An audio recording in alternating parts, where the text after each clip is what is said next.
The crystal champagne flutes clinked as my stepmother, Diana, offered her third toast of the evening. "To my darling husband's retirement," she announced, her designer gown shimmering under the ballroom lights, "and to selling this tired old company for something more exciting." I saw my father's face subtly register disappointment, though he masked it with a strained smile. Chen Manufacturing had been his life's work, built from the ground up over 3 decades. Now, at his own retirement party, he was watching his wife of 5 years orchestrate its dismantling. But Diana wasn't finished. Her eyes, glittering with malice, found me across the room. "Of course, some people thought they'd inherit this company," she declared loudly, ensuring everyone heard. "Poor little Alexandra, thinking Daddy would hand over a multi-million-dollar business to someone who can't even maintain a relationship longer than 6 months." A heavy silence fell over the room. Board members shifted uncomfortably, others feigning interest in their drinks.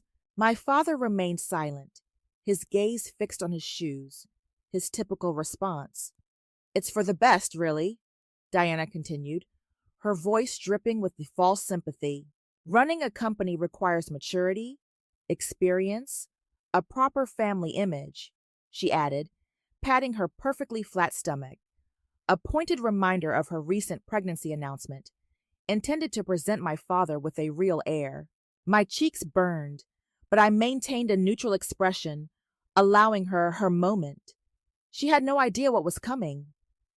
"Would you like to say something, Alexandra?" Diana asked sweetly. "Perhaps congratulate your father on his retirement and his wise decision regarding the company's future?" I rose slowly, smoothing my black blazer. At 28, I was young for a CFO, but I'd earned my position. Diana, however, was oblivious. She considered me just another mid-level manager, tolerated out of my father's guilt over my mother's death. "Actually," I said, my voice clear and steady, "I do have something to say." Diana's smirk widened. She likely anticipated tears, pleading a scene. Instead, I withdrew a thick envelope from my briefcase. 6 months ago, Chen Manufacturing underwent a quiet restructuring, unanimously approved by the board, I announced, addressing the room. My father transferred majority ownership to a new holding company. I glanced at several board members, who subtly nodded in confirmation. "The holding company is called NLW Enterprises," I continued, savoring Diana's growing confusion. "And NLW stands for Mary Louise Wong, my mother's name." Diana's champagne glass trembled slightly. "What are you talking about?" she demanded. I opened the envelope, laying documents on a nearby table. "These papers demonstrate that I own 67% of Chen Manufacturing through NLW Enterprises. My father retains 30%, and the remaining 3% is distributed among key employees." Chaos erupted. Diana lunged for the papers, her expensive manicure scratching at the legal documents as if to erase them. "This is impossible," she shrieked. "James, tell her this is impossible." But my father was smiling, a genuine smile, the first I'd seen in years. "It's all perfectly legal, Diana," he said quietly. "Alexandra earned this. She's practically run the company for the past 2 years while I've been distracted." He looked at me apologetically.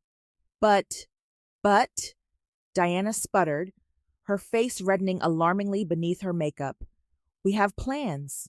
The Hamptons house, the yacht club membership." "Speaking of plans," I said, producing another document. "As majority owner, I've been reviewing company expenses, including the rather generous consulting fees paid to your brother's fictitious marketing firm and the business trips that always seem to end up at luxury spas." Diana went pale. "You wouldn't dare." "I already have," I replied. "The board has approved a full audit. The police are quite interested in some of your creative accounting practices you and your brother arranged." I looked at my father. "James, Diana's targeting you. Are you going to let her do this?" My father straightened, the most erect I'd seen him since my mother's passing. "My late wife, Mary, helped me build this company," he stated firmly. She made me promise it would go to our daughter when the time was right. Alexandra has more than proven herself capable. And you, he shook his head sadly, addressing Diana, you proved yourself too, just not in the way you intended. Diana's meticulously constructed facade crumbled. Her designer purse fell open, spilling its contents across the floor, including a small USB drive I recognized, one missing from my father's office months ago, containing proprietary designs clearly intended for a competitor. Looking for a buyer for our trade secrets? I asked quietly, picking up the drive. That would explain all those lunches with our competitors. Diana's face contorted with rage.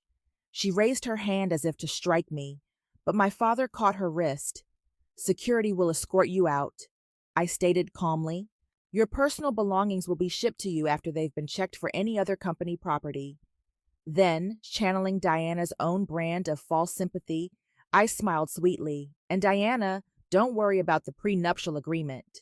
It has a rather interesting clause regarding corporate espionage. As security led a screaming Diana away, the room buzzed with excitement. Board members congratulated me. Employees, long oppressed by Diana's reign, looked relieved and hopeful. My father pulled me into a tight embrace. I'm so sorry, Alex, he whispered. I've been such a fool. Your mother would be so proud of you. I returned the hug, inhaling the familiar scent of his aftershave. I know, Dad. I know. Our moment of reconciliation was interrupted by an urgent call. Diana's brother had been apprehended attempting to delete files from company servers. This felt like the prelude to a much larger storm. I touched my mother's wedding ring, worn on a chain around my neck. Ready for this, Dad? He squeezed my shoulder. Lead the way, CEO. As we headed for the elevator, I could still hear Diana's screams from the lobby, but I wasn't worried. I'd learned from the best, my mother's business acumen, my father's innovative spirit, and yes, even Diana's ruthless ambition, all had taught me invaluable lessons. Now it was time to demonstrate the fruits of that education. The morning after the retirement party, I arrived at Chen Manufacturing before sunrise. My father was already in his office, sifting through years of mementos. Couldn't sleep either, I offered, helping him pack a framed photo of him and Mom at the company's grand opening.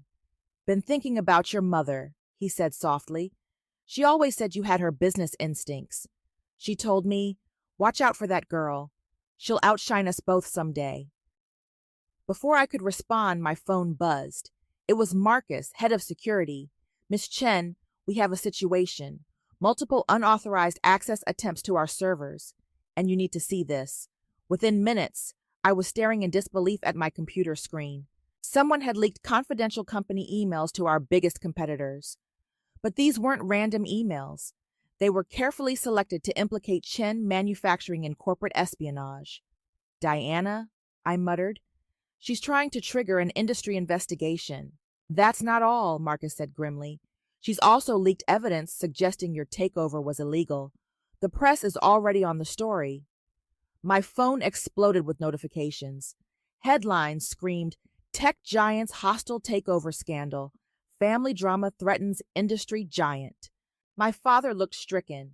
Alex, I'm so sorry. If I hadn't brought Diana into our lives— No, Dad, I interrupted. This isn't your fault, but I know whose fault it is. I pressed the intercom. Janet, call an emergency board meeting and get me Victoria Chen on the line. Your cousin, the federal prosecutor? Dad asked, surprised. I smiled grimly. Diana wanted to play dirty. Time to show her what that really means. The next few hours were chaotic. Diana had appeared on a morning news show, playing the distraught wife. I just want to protect my husband's legacy, she'd sobbed. Alexandra's hostile takeover has devastated him, and now these allegations of corporate espionage. But Diana had made a critical error.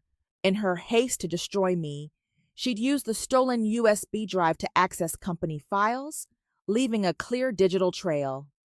Got her, Marcus announced triumphantly.